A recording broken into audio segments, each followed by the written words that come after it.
Hello and welcome to or back to my channel. I am Kit, your friendly feminist cat lady spinster, and today we're going to be reviewing chapter 10 of Michelle Easton's book, How to Raise a Conservative Daughter. I just finished filming chapter 9, which is why I'm wearing the same shirt, although I do have a different cup of tea and I highly recommend it for all of these chapters actually.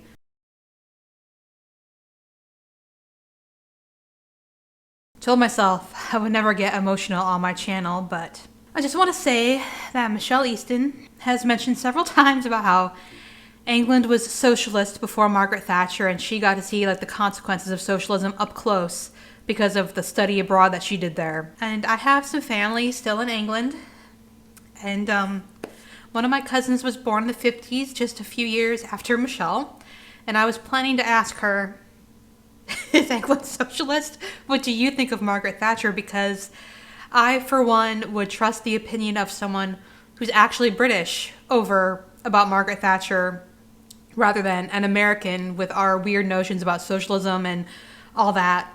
I would trust someone who's actually lived it over Michelle, who was just there for a semester.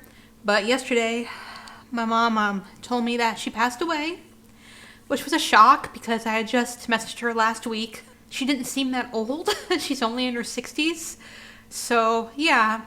And now I can't ask her, and just made my annual joke about how since my Nana immigrated here a couple years ago, she was the only person I had to go to the post office to send a Christmas card to because, you can't just slip a letter going to another country in the mail.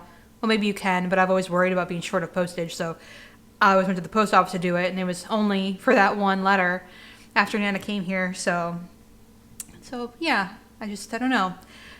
So the lesson here is don't wait if there's something you want to say or ask or whatever, don't wait. You really never know when time is going to run out. I hope everything I just said makes sense, but anyway. So chapter 10, communication skills are key. Career survey after career survey shows that communications skills, both oral and written, are among the top traits employers seek. As someone who does occasionally browse LinkedIn for jobs, I can vouch for that. There's a reason for this. Communication involves everything a person does in one form or another. Even when a person is silent, she is still communicating non-verbally. So if your daughter can't help but communicate throughout her life, she might as well learn to do it properly. Well, shouldn't she do that anyway because she's going to... Okay. Skillfully sending and receiving messages is also paramount for competing on the battlefield of ideas, where effecting change hinges on whether your daughter can effectively make her points and persuade others. Well, that is true. If she is presented with misleading information at school... With the way Michelle Easton fearmongers about school, just homeschool your kids. If you distrust school so much, just homeschool. The ability to explain the truth of the matter can be a powerful way to influence her peers. If a professor or a group of college feminists attempts to browbeat young women into agreeing with their agenda, does that really happen? Because I have doubts. There's no point in browbeating someone into agreeing with it because you're not really changing their mind. They're just agreeing at the moment and will probably go back to whatever their beliefs actually are a second later, which gets you essentially nowhere. Standing up to them not only requires courage, but also the capacity to make meaningful counter-arguments. Your daughter may know the truth in the moment, but without the skills to voice her views, she's at the mercy of those who can. That is true. If there is one specialized skill a conservative girl must master, it is communication. At the Claire Booth Luce Center, we offer deep and rigorous training to help conservative girls learn how to effectively articulate the message of freedom, debate leftists, craft powerful prose in the form of opinion articles and position papers, prepare for radio and TV appearances, and message across social media. Research policy facts and know your topic. Michelle talks about how a brilliant moment occurred during the battle to confirm U.S. Supreme Court nominee, now Justice Amy Coney Barrett. The battle? I feel like everything in Michelle's mind is a war. I mean, I don't know if she really thinks so or not, but at least for the purpose of her book, she is pretending everything is a literal war. Parents can encourage her to research policy facts and learn chosen topics inside and out so that she is equipped with a sword and shield of knowledge. When she is the most informed person in the room, she will be a force others have to reckon with. Parents can also help their daughter consider likely lines of counterattack to her conservative positions and help her defeat them through strong research and logic. This sounds like Ben Shapiro. Or rather, it sounds like something Ben Shapiro would say. Knowing anecdotes, illustrations, or famous quotations from history is also useful when debating a policy topic. Solely relying on data can lose connection with an audience, a way bean-counting fiscal conservatives often fall victim. In that case, it's helpful for your daughter to use an example or an expression to convey what she's trying to say. Think of how presidents use turns of phrase as historical appeals and invited guests to highlight their policy goals during State of the Union speeches. Nonverbal communication matters. An ounce of behavior is worth a pound of words is a famous theater expression that underscores the importance of nonverbal communication. It means gestures and movement can communicate in powerful ways. In fact, nonverbal behavior can communicate more than what is actually said. I agree with that. There is no such thing as silence when it comes to human interaction. I agree.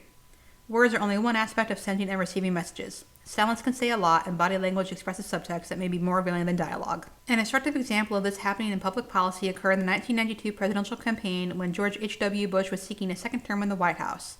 Bush stood on a debate stage next to then-Governor of Arkansas Bill Clinton and business magnate Ross Perot in a town hall setting. Ordinary Americans, who are ordinary Americans, asked the candidates questions meant to represent working-class concerns, easy stuff for a skilled politician. But just before an audience member asked what the candidates would do to help economically struggling Americans, the TV cameras caught Bush looking down at his watch. That single gesture was devastating to his re-election effort. It was terrible body language. Did he care about working Americans? Of course. But the image conveyed the impression that he didn't have time to care for regular folks. He had better things to do. So I was way too young to remember this election or to care about it at the time. But didn't George H.W. Bush lose because of the whole, raising taxes when he said he wouldn't and something about a recession?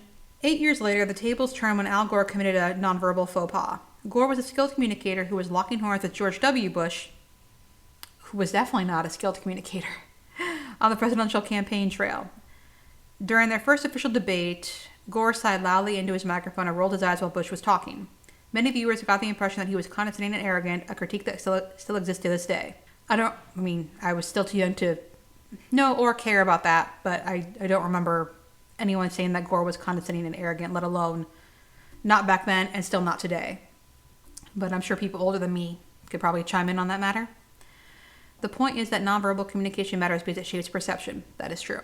Let's explore some nonverbal do's and don'ts. First, strong posture communicates confidence. Stand up straight, shoulders resting at ease, chin in a normal position with your back and neck stretching to the sky while your hips and legs allow gravity to pull them into connection with the ground. When sitting, women don't have as many options as men. Kicking up a leg and bending it over the opposing knee doesn't jibe with most female attire. Even though some of the Fox News ladies, especially when they are on high stools, do it to show their pretty legs on TV, that is because it's the desired Fox effect. For most women, to be a better communicator of your ideas, just don't do it in a public setting. However, elegant females always keep their shoulders back, their spines erect, and their heads held high. They also keep their legs together and use their arms to take up space. Generally, a woman presents herself better if she doesn't cross her arms whether sitting or standing. Crossing one's arms suggests insecurity or uncertainty, whereas an open body posture with arms at your sides communicates acceptance, interest, and willingness to engage. Hand gestures are also important. When using them, don't fidget or make distracting motions. Keep your palms open and facing your audience, as research indicates those who close their palms or hide their hands are perceived as less trustworthy. Okay. Placing the hand near or over the mouth is further perceived as a signal that the speaker is unsure of herself or lacking confidence in the accuracy of her statement. Finally, your daughter should avoid shuffling her feet or swaying when speaking.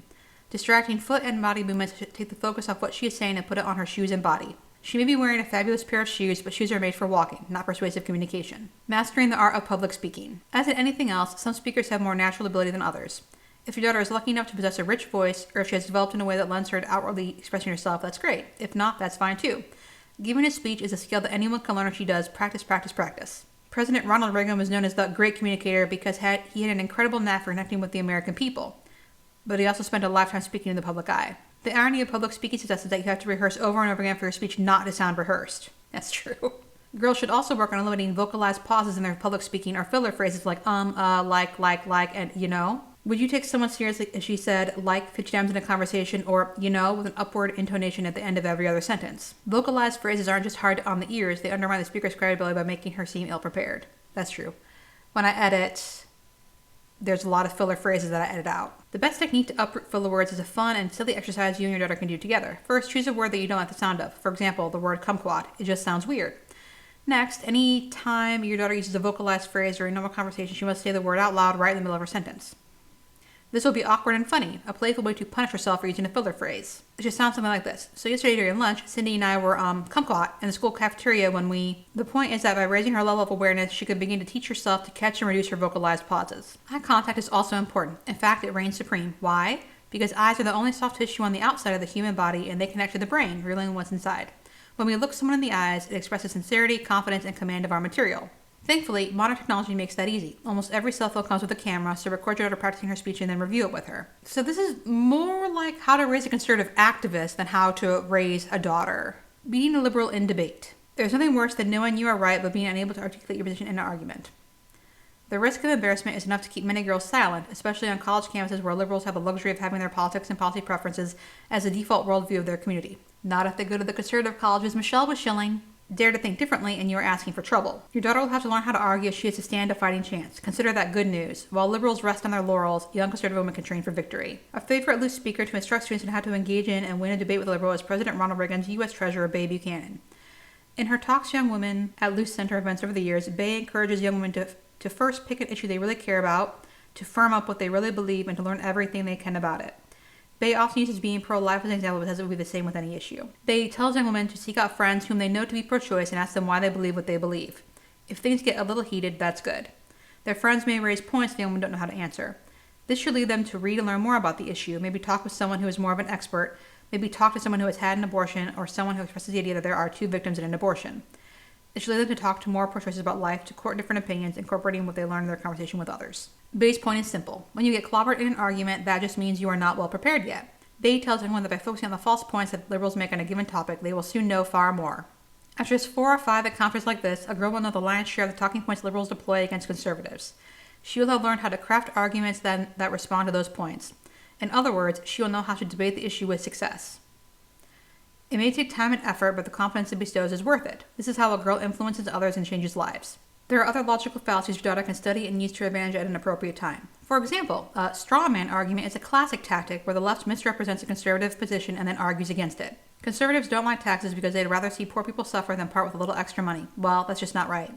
Obviously, conservatives don't want poor people to suffer. Quite the opposite. We believe in limited government, a social safety net, that people should keep more of their own earnings, and that government is not effective at solving social problems. Often government's measures cause more harm, period. By calling out strawman fallacies, your daughter will keep up the upper hand in a debate. Appealing to emotion is another favorite debate tactic among leftists.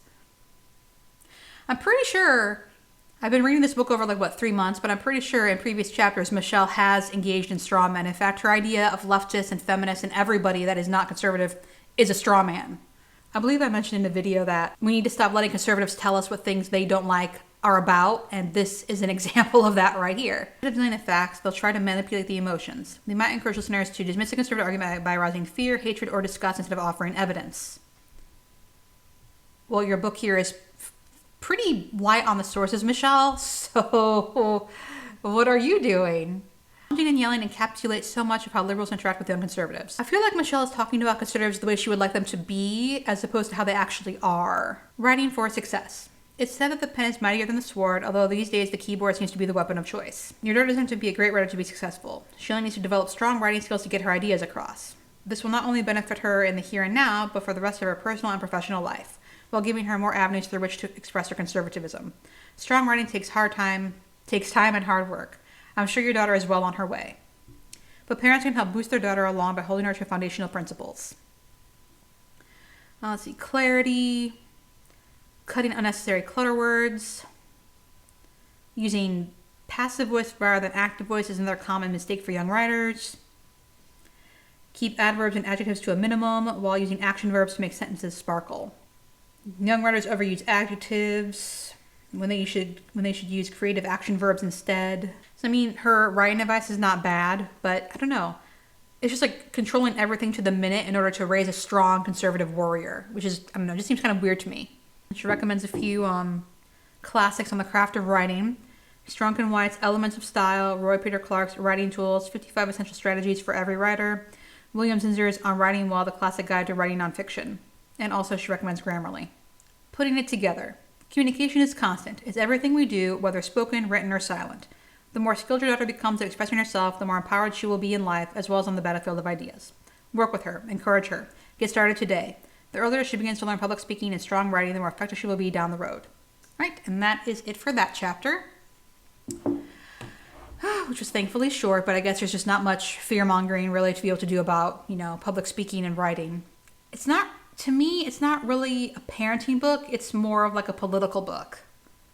I mean, maybe this is the only parenting book I've ever read, so correct me if I'm wrong, but that's just the way I'm reading it. Please feel free to give a comment. Let me know what you think of this chapter. Hit the like button if you enjoy this video, and if you would like my content, please also feel free to hit that subscribe button if you're not already subscribed. Have a great day, and I will see you in the next video. Bye.